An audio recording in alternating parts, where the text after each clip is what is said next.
about NXT from July the 27th, 2021. This episode dragged. It was, of course, a taped episode, so they didn't want to do too much. But there's still some things to talk about. All right, so Ciampa and Thatcher lost to Dunn and Lorcan because Ridge Holland returned and attacked Thatcher during the match. The referee, of course, didn't see it. This led to the bitter end on Ciampa, and Dunn and Lorcan win. After the match, Dunn and Lorcan joined up with Ridge Holland, or the other way around, and they all beat up on Ciampa and Thatcher. This is weird because Holland was injured by Lorcan. If I remember correctly, it was only Lorcan doing a flying crossbody from over the top rope. That is the one that popped Ridge Holland's leg in the first place. So they have to explain why Ridge Holland is teaming up with the guy who injured him. That's going to need to be explained. Also, there's becoming quite a bit of factions here in NXT. There's Hit Row, Legado del Fantasma, Imperium will soon be at somewhat half full power. And now we have these guys. All right, there's going to be some faction warfare, but unlike in other places, let's put it like that, there's actual reasons for these factions to exist. They have a common goal. They have a common theme. That's a good thing. Now, we still need to figure out what the British boys are up to as far as Dunn, Lorcan. Well, I don't know if Lorcan is. I don't think he's British. I think he's from Boston. But with these tough guys, what they're up to. But I'm interested. Ridge Holland is a human brick house. Really cool. Really into that. All right, so we got Carmelo Hayes promo where he talked about pushing Kushida to the limit and slapping Adam Cole and how he took advantage of those opportunities even though he fell short. But this tournament is another one, and he's going to break out of the breakout tournament. His opponent was Josh Briggs, who I had seen from Evolve. Josh Briggs says that, Hayes is standing in the way between him and his destiny. So the breakout tournament match was Carmelo Hayes versus Josh Briggs, and I was disappointed in Josh Briggs. Josh Briggs was kind of he was really tall, but he's kind of lanky in Evolve. But now he looks like something out of World Class Championship Wrestling 1987. The body type. There's absolutely no definition in his body anymore. But he still kind of has thin arms and thin legs. It's only been like 2 years since he was in Evolve. He must, to me, it seemed like he might have gotten injured, and he hasn't fully recovered from that injury yet. But he did not look good. He did not look good physically. His performance was okay. I definitely think that he's improved a little bit as far as his performance is concerned. But he just looks so different from the last time I saw him. I was just kind of like, nah, not good. But Carmelo Hayes is really good. This was basically a Carmelo Hayes show out match. And he won with a flying leg drop. I want Josh Briggs to get it together because I think that he has, and when he was in Evolve, he had something, an intensity. His matches still weren't that great, but he had an intensity and a presence. He seems to have lost that in just 2 years, but I think mostly that is just him being out of shape. Okay, so Samoa Joe stomps to the ring, threw a table in the ring with a contract, and then called Cross too gutless to get in the ring with him. He called out William Regal. Then he told William Regal, "I know what you're going to do. You're gonna fire Karrion Kross, but I got a better idea." He then resigned as NXT management, a job which he did for literally 3 weeks. 3 weeks, and he quit. He must have worked at a daycare facility or something like that, or a JDF, a juvenile detention facility. Anyway, because those guys, there's a lot of turnover in those facilities. Anyway, Joe, well, basically NXT is pretty much a juvenile. Well, I guess we'll get to that in a moment with the juveniles. In any event, he wanted to fight Karrion Kross at Takeover. And William Regal signed both documents. He signed for Samoa Joe to return as an in-ring performer and signed for the match between Kross and Joe. All right, so we got it. We got it set up. And I saw on Twitter that Takeover 36 will not be accompanying WWE to Las Vegas for SummerSlam. That it will actually be in the Capitol Wrestling Center. That's the shits. Okay, they need a big crowd for Cross and Joe. They need a bigger crowd than what they're going to have at the Capitol Wrestling Center. I'm just kind of tired of that building. And I know, like, I get it. NXT was born in these buildings and, these smaller facilities. But we need to, for the big takeovers, for something this big, we need to venture out. We need to get a facility to fit this thing and to have, to really enjoy it and to really give it the size and the ambiance that it deserves. I don't want Samoa Joe versus Karrion Kross in the goddamn Performance Center. That sucks. Okay, that sucks. I don't know what else to say. It sucks. So we got some really fun segments with LA Knight and Cameron Grimes. LA Knight is on the golf court. Cameron Grimes is his caddy. And Cameron Grimes was washing his balls. How long do you want me to wash your balls? How long do you want me to wash these balls? I'm over here trying to wash your balls. Keep your balls clean. Like, ugh. Anyway, Cameron Grimes is new money, but he doesn't know anything about golf. So he didn't know what the drivers were, what the 9-irons were. He had no idea. So the first segment was basically LA Knight being frustrated because Cameron Grimes knows nothing, absolutely nothing about golf. And we also learned that LA Knight is very, very bad at golf. He's like completely and totally bad at golf. Later, Knight and Grimes is betting that Knight can't hit the hole in one or whatever. He's betting them $5,000 or $10,000 or $10,000 or whatever. I think it was $5,000 a shot. And he's being a distraction as he does commentary in golf-like fashion, which means that he's whispering. And Cameron LA Knight gets really pissed off at him. He slices the ball. It lands in the water. Cameron Grimes laughs at him. And then LA Knight makes Cameron Grimes go in the water and get the ball. So Cameron Grimes has to take his shoes off, and he's in the water, knee deep in this water to get the ball. As he's searching for the golf ball, he retrieves it. As he pulls the ball up, here comes Ted DiBiase. And Ted DiBiase appears like a fairy godfather to place this wisdom onto Cameron Grimes. And the wisdom is this. The wisdom is you weren't born to be a butler. You were born to be a champion. You're better than this. And he says that, the Cameron Grimes that I know is a fighter. The Cameron Grimes I know wanted to be a champion. You got to go out there and get it. And this is all because, when Cameron Grimes was asked, why are you doing this? Ted DiBiase, Ted DiBiase asked him, why is he doing this? He says, I'm a man of my word. I said I was going to be his butler. I'm a man of my word, which is a good thing. It's a good baby face thing. Ted DiBiase didn't exactly tell him to break his word, but said that this is not your lot in life, which is very strange for Ted DiBiase, like the living embodiment of greed and human avarice.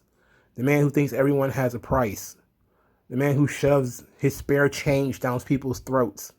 And now he's Master fucking Roshi, who pulls up on a golf cart and is passing along his ancient wisdom to Cameron Grimes. Still, it was not bad. So the last segment between the two of them featured the Grizzled Young Veterans, which I thought took this thing to the next level, because the Grizzled Young Veterans are great. For starters, Zach Gibson's legs look like popsicle sticks. Absolutely hilarious. They're dressed. They have their towel. I think it's the Grizzly Young Veterans have like a towel that they sell. It was draped over their golf cart, and they made a double or nothing bet, $20,000 bet that to the first person who hit the ball in the hole. Grimes was protecting LA Knight from them as they were making fun of LA Knight for not knowing how to play golf. Knight then hit the ball. The ball landed in the water. And then Knight was, kind of pissed because he was frustrated. He was getting embarrassed in front of his boys. These guys are his friends now, and he was getting embarrassed. So he decided he was going to, pass off to Cameron Grimes. Like, since you know everything, you show me. So Cameron Grimes, again, doesn't know how to play golf, but he just knows, I could hit the ball. He then hits Cameron LA Knight in the nuts by mistake, and then when swinging the I forget what the golf club is called, when he swung it behind him and hit him in the back of the head.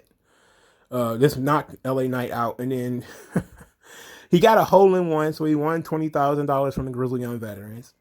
Then him and LA Knight got into an argument with the Grizzly Young Veterans, and the Grizzly Young Veterans disappeared on the golf cart, which led to Cameron Grimes and LA Knight chasing them and throwing golf clubs at them. This was absolutely ridiculous. I am loving these LA Knight, Cameron Grimes things, though. These things have been pretty fun. I've been really enjoying this. You know, this is really good stuff. I really wonder what more can we do here. All right.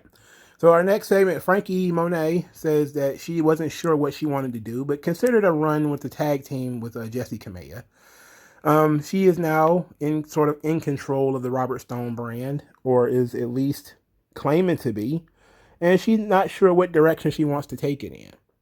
So in doing so, Casey Catanzaro and Kaden Carter said that, you know, they need to get to the back of the line because they're not even a real tag team. And of course, this led Frankie Monet to be pretty perturbed. They then had the match, Frankie Monet and Jessie Kamea versus Casey Catanzaro and Kaden Carter. And because of some BS involving Robert Stone, Frankie Monet lost her first match. She got pinned by Casey Catanzaro after the Netbreaker 450 combo. So, you thought Frankie Monet's first defeat was going to come at the hands of, you know, somebody that we're really going to put over? Nope, in a nothing tag team match on the show. So to build her feud with Robert Stone, we gave her her first loss. I know it's a tag team match. It wasn't, she got beat one-on-one. It was some distractions. It was some weird stuff. But NXT suffers from WWE booking. Remember when they had that time they had LA Knight get beat by like Dexter Lumis or something like that, and it didn't make any sense? That's what this is. You know, like Casey Catanzaro and Kaden Carter literally are not pushed. They really are not pushed at all. They barely get on the show when they are on the show. And they are the ones who broke Frankie Monet's win streak. And I'm guessing they're going to be the next contenders. That would be the only logical thing that would make any sense, is for them to be the next contenders. That's why they won. But no, this was bad. This was a bad idea. They should have beat Jessie Kamea, you know, and that would have made more sense. But this is WWE, so what do I know? So we get to the big angle they did on the show. I can't believe they did this angle on a taped show, but I'm guessing since everybody saw it coming, they just decided to go for it. So Raquel Gonzalez and Dakota Kai are in the ring. And Raquel is talking about how dominant she was, and now she's cleared out the division after she crushes Xia. And Dakota Kai gets the mic and says that her best friend is the most dominant person in the WWE. She's beaten all these former champions, and that no woman is, you know, stupid enough to challenge Raquel. And then they dare for somebody to come out. And nobody comes. And Raquel is, of course, thrilled because, you know, she's scared everybody. Nobody wants to come out. And then, of course, like clockwork, Dakota Kai hits the haluva kick on Raquel Gonzalez and turns her back on her best good friend, which is part 2 of Dakota Kai stabbing people in the back. She's just going to stab all her friends in the back. It's a pretty consistent gimmick. This was fine. I'm not thrilled about the Dakota Kai Raquel Gonzalez match. For starters, it turns Raquel babyface, full babyface. Now, no more of that halvesies shit, where she's half babyface, half heel. Now she's fully a heel. Dakota Kai is not a credible threat, which is the only problem I have. I would have preferred if they had somebody who was a credible threat, but to me, I don't think Dakota Kai will probably ever get that belt. So to me, I just kind of see like, okay, well, Dakota's just going to be in this spot temporarily. Maybe she'll debut a new bodyguard like Sean did with Sid. When he got to fight Diesel, he brought in Sid. Maybe there'll be a similar thing with Dakota Kai. Being the much smaller woman, is going to bring in somebody who's bigger in order to nullify the size of Raquel Gonzalez. Maybe that's going to be the goal. But because I don't see Dakota Kai being a physical threat to Raquel Gonzalez one-on-one. And they haven't really established how crafty she can be. And that's part of her character because she is small. Is that she's more technically proficient usually and craftier than her opponents. But I just don't see this as the big match that they want. I just don't see it. I know that all the call-ups is probably what's causing this problem. And plus, I can't really think of anybody else. I mean, other than Saray, and you don't really want to beat her yet. Gigi Dolan is not in the proper position. Mandy Rose is not in the proper position. Most people are not really ready for that match yet. Frankie Monet would have been a good opponent for Raquel Gonzalez, but they seem to be doing something else with her. I don't know why you wouldn't put her in the ring with Raquel and then maybe have Dakota Kai cost Raquel the title. That might have been a little bit better, but they're going to try to sell us on Dakota Kai wrestling Raquel Gonzalez head up. I'm not buying it. We just saw Raquel Gonzalez completely murder a legitimate samurai warrior in would it be samurai? No, samurai was Japanese. Shaolin warrior in Xia Li, and now Dakota Kai is just a crafty New Zealander, a crafty Samoan. I'm not buying it. Anyway, so Adam Cole baby cut a promo and says how everybody's trying to attach themselves to him, and that he's going to push. He's at the top of the mountain. He's going to push Bronson Reed off the top of the mountain, and let's talk about their main event. Bronson Reed took the motherfucking Panama Sunrise. The dude is 400 pounds. Why would you take a flipping power driver from a 5'7" guy and you're 400 pounds? He cannot lift you. So how is it possible that he can turn you over? Beyond the fact that wasn't even the finish.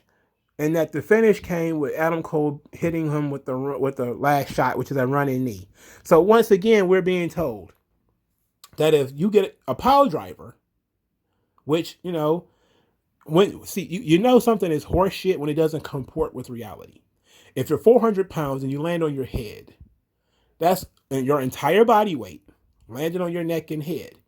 That's devastating. Okay? You can't tell me that somebody running up and kneeing you in the back of the head is more devastating than having 400 pounds dropped on your neck. And that's just not realistic. For starters, it doesn't even look realistic. It looks like you're obviously cooperating with this guy to do this Panama Sunrise. This is what I hate. This stuff. I hate it. And I know there's probably Bronson Reed on his way out, and therefore it doesn't matter. But it does matter. Because we have to bring some level of realism and force guys to actually work different matches, right? It's cool if, he want to do the Panama City Sunrise or whatever to smaller guys or guys who are about his size. But when you're doing them to dudes who are so much bigger than you, it makes everything look so fucking phony. It makes everything look phony. It looks terrible. And the match itself was fine, though. Bronson Reed was able to get in there and hang a little bit.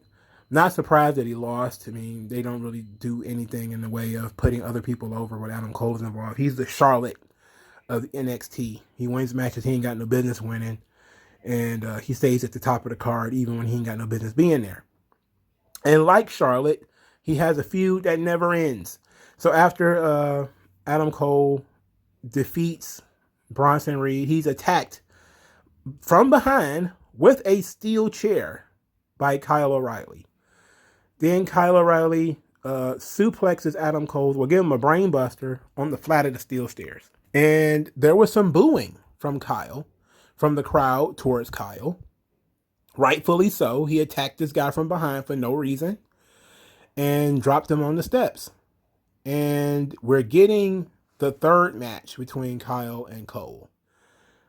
And I'm tired of this. I'm tired of it. I'm over it. You know, their first match to me was enough. I didn't need the second match, and I don't need the third. This is a situation of these guys just, you know, it's click syndrome, right? Click syndrome is I only work with my friends. I only work uh, long programs with my friends. You know, these guys are friends. They know each other for a long time, so we're gonna milk this thing for 6 months or whatever. You know, we're gonna milk this thing as long as we can. And look, I get it that you're breaking up the Undisputed Era. It's got to be dramatic and big, and you want to get as many of these matches as you can. But much like Triple H and Shawn Michaels, which dominated and since I wasn't watching wrestling at the time, I didn't know that. But when I went back and I was like, okay, I caught up on SmackDown, and I was like, oh, SmackDown was cool. You had Eddie Guerrero was the champion. That was fun. Kurt Angle was there. So what was going on Raw? So I look and it's like Shawn Michaels versus Triple H. Shawn Michaels versus Triple H. Shawn Michaels versus Triple H. Shawn Michaels versus Triple H. Every fucking big event. They were even having matches on Raw. Then I stumbled across that 45-minute Hell in a Cell match. And I was like, fuck you in the ass. No way. Man, that match was offensive. It wasn't even the fact that the match was bad. But you can't have a 45-minute cage fight. It just doesn't make sense to me. It's just not logical. And this is what they're trying to, and this is the bad thing about Click guys running NXT, is they're kind of projecting a lot of their stuff onto these new guys. And I think Triple H and Shawn sees Kyle O'Reilly and Adam Cole as Triple H and Shawn Michaels for this generation. And they kind of saw the Undisputed Era as the DX of this generation. And it's not the case. I'm sorry. There's not enough personality within each member. For like, the one thing you can say about DX is DX had a lot of personality. Everybody had a thing.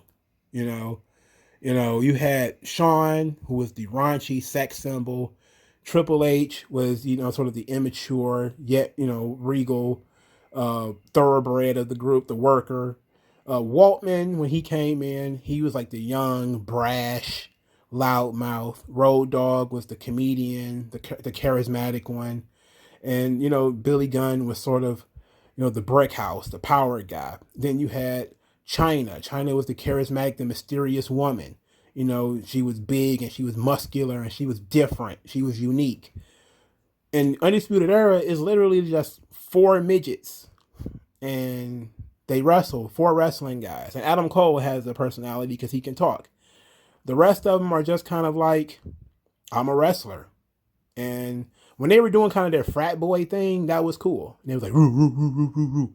Because that was kind of like bringing out something in these guys, especially in like Roderick Strong. But we'll get into that in a second. Because Roderick Strong. Anyway, but Adam Cole has not shown a lick of personality. Not a single lick. In order to continue this feud. And I get it. I get it. You want to build it up and have the big blow off. But to me, I don't need this. I don't need Cole O'Reilly again. I don't need it. I could pass on this, dog. But since we're going to do it, I want this to be a big finale. I don't know what kind of match it would be other than probably like Last Man Standing or a Steel Cage or something like that. And it'll probably be a pretty good match. I have no doubt about that. But it needs to have some real oomph to it. And that's really what kind of sucked the life out of this NXT is there was a bunch of matches, but nothing was on the line. There was no stakes in any of these matches on this show other than the breakout match. That was a tournament match, and it was between 2 guys nobody knows. But there was no title matches on this show. There was no gimmick match on this show. So, you had a main event that was basically like you have to already be invested in Bronson Reed in order to care about this. Because most people are already invested in Adam Cole, but there is little investment to almost none in Bronson Reed. But I really don't need Cole and O'Reilly again. I don't. NXT just suffers from the fact that these guys will not leave, or go home for a while. I know Kyle O'Reilly took off most of the pandemic, so I'm not going to say him. But there needs to be a drastic difference, a drastic amount of change. And even though NXT is undergoing a lot of change with a lot of people being called up, it's still not enough. It's still too many familiar faces, and other people can't get over and can't get around it. That's not going to work. Even with these guys just working with each other, it's not going to work. I can't do it. I can't deal with that. It's got to end.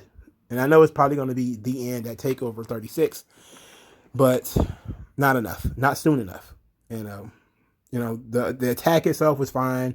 Now it seems like they're turning Kyle O'Reilly heel.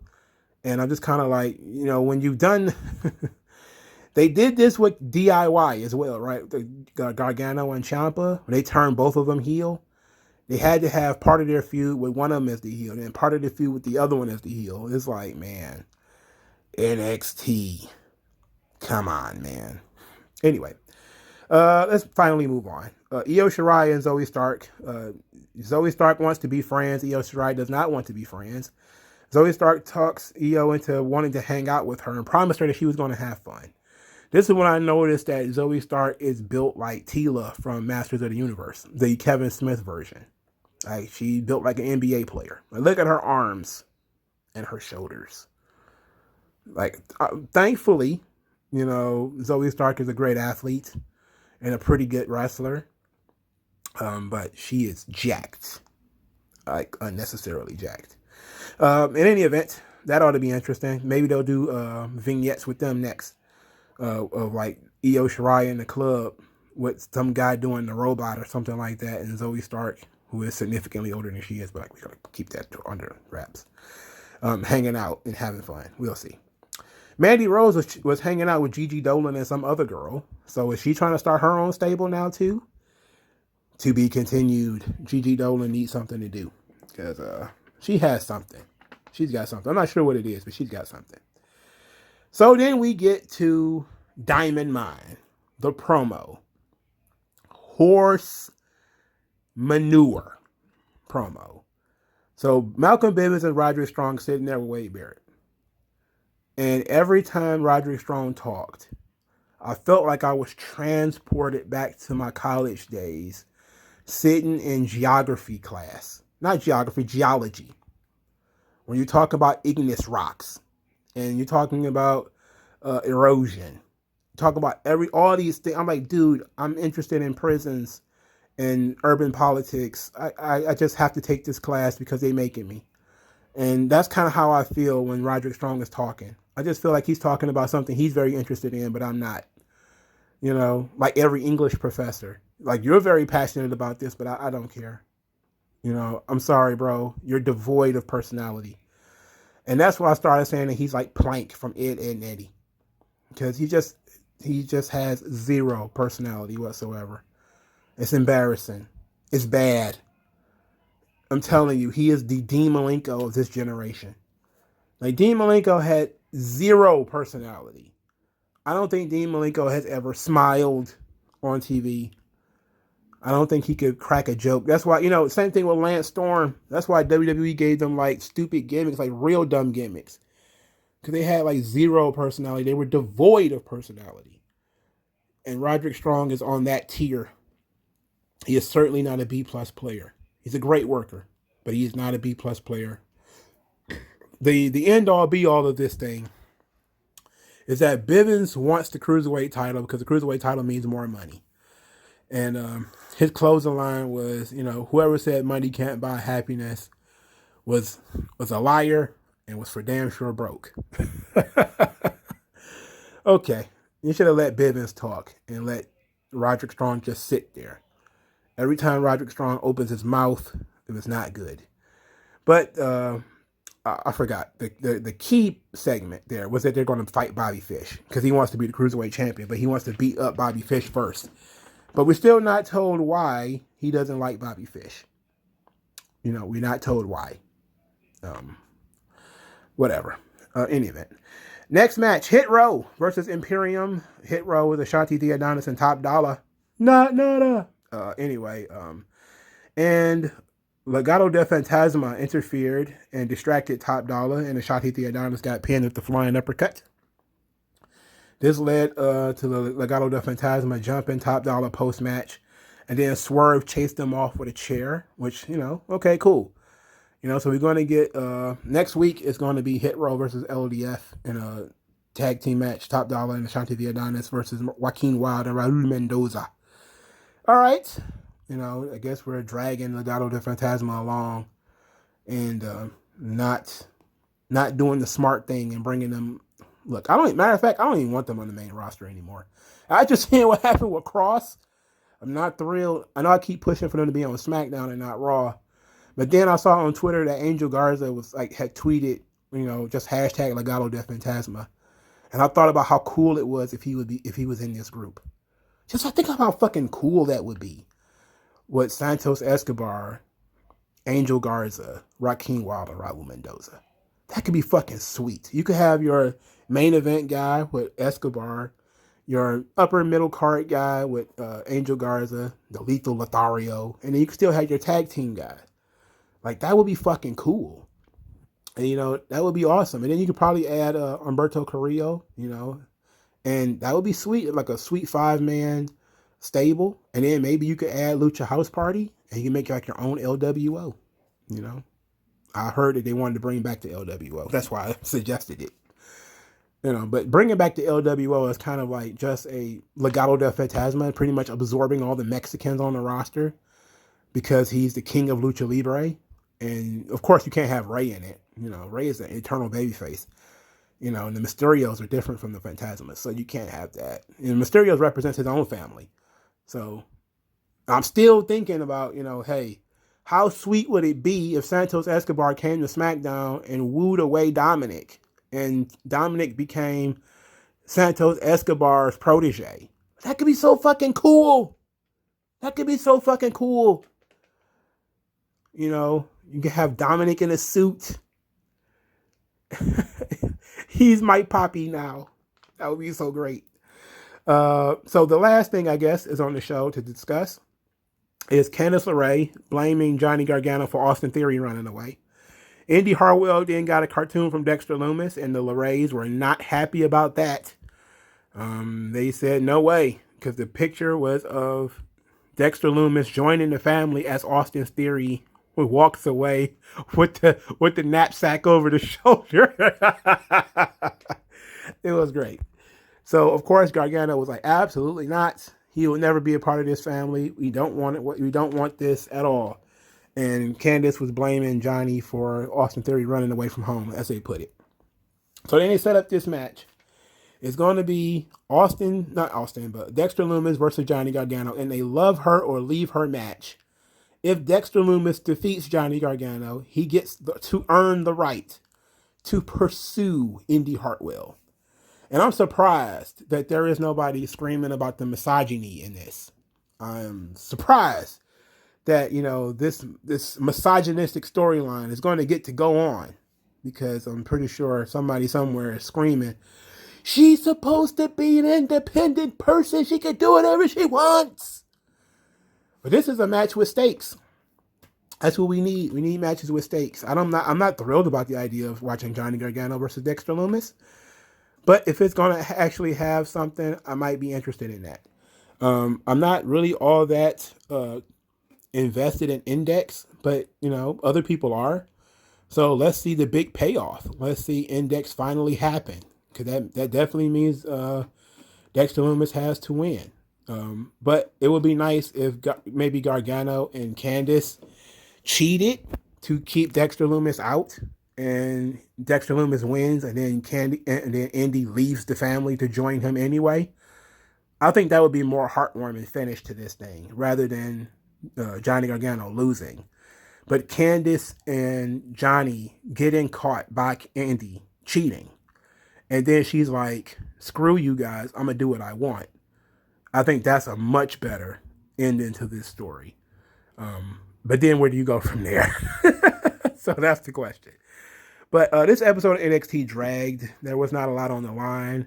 The action was fine. The promos were okay. But not much to get excited about. Let me know what you guys think in the comment section below. Like, share, subscribe, donate. Thank you for your time, and I'll talk to you guys later.